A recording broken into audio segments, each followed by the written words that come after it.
kung paano ang magbalat ng mabilis na bawang. Pisahan dito sa may ugat. Ayan. Kaya mabilis siya, guys.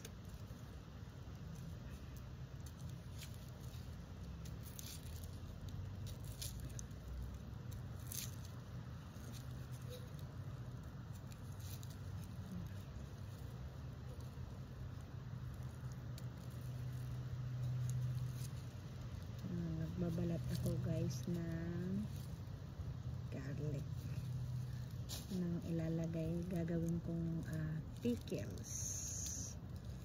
Yung iba gagawin kong chili garlic.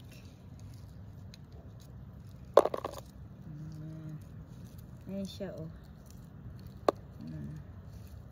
Madali na lang siya kasi impisan dun sa ugat,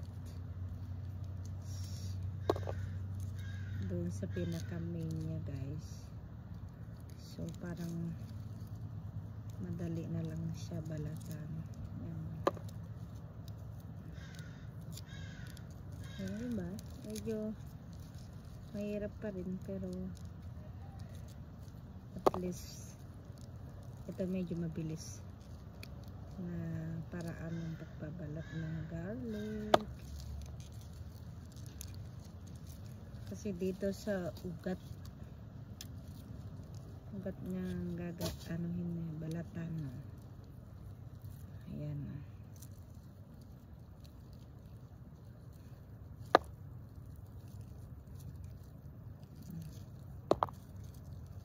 Diba?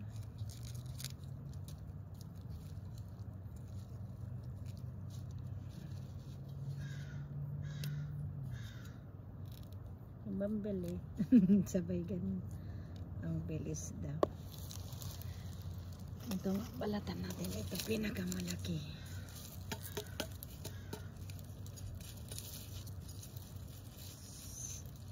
So sabi nga nila, ito mo raw umpisahan balatan. Tanggalin mo ang ugat niya. Ganyan.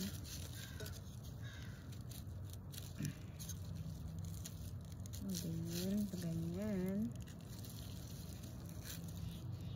Parang totoo nga, guys, kasi ayan na, guys, oh. Ayan, no.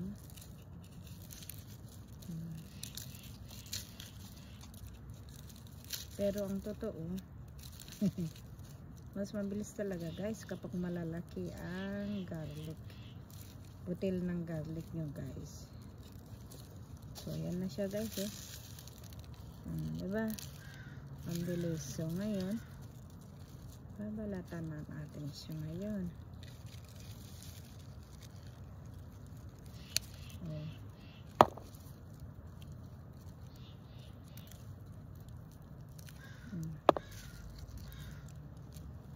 Kanya lang siya, guys. Oh. Ayan. Oh.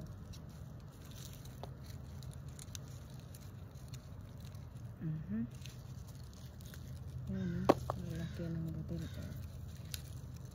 Ayan, ganyan lang. Oh. Kaya tama nga, oh.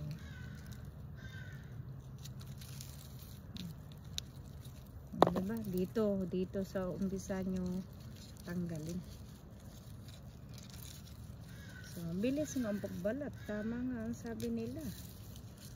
Yung iba naman pamamaraan nila, ibabad sa tubig. Kaso para tuloy matanggal ang kanyang amoy. Natural. Yan. Yung puti naman. Ayan. Doon pa rin tayo sa purple. Kasi dalawang klase yung garlic ko, eh.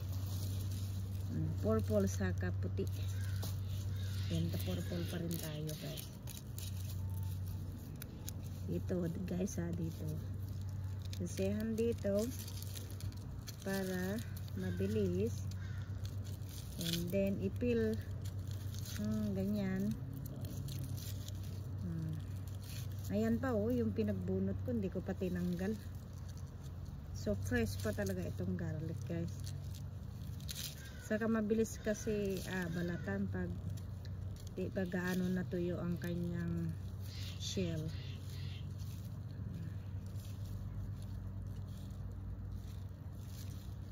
Kita nyo yan guys, diba?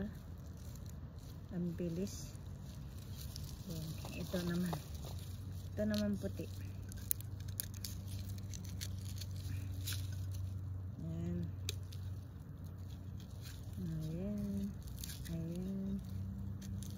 Doon sa ugat, umpisahan, and then balatan ng paganyan.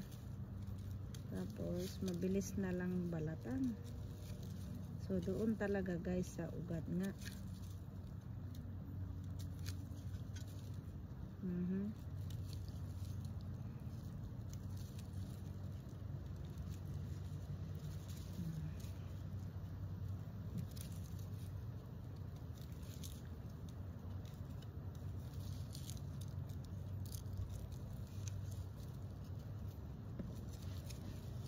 Ayan no, puti saka purple. Ganda diba guys, so ang bilis. Tapos guys, ayan na lahat oh.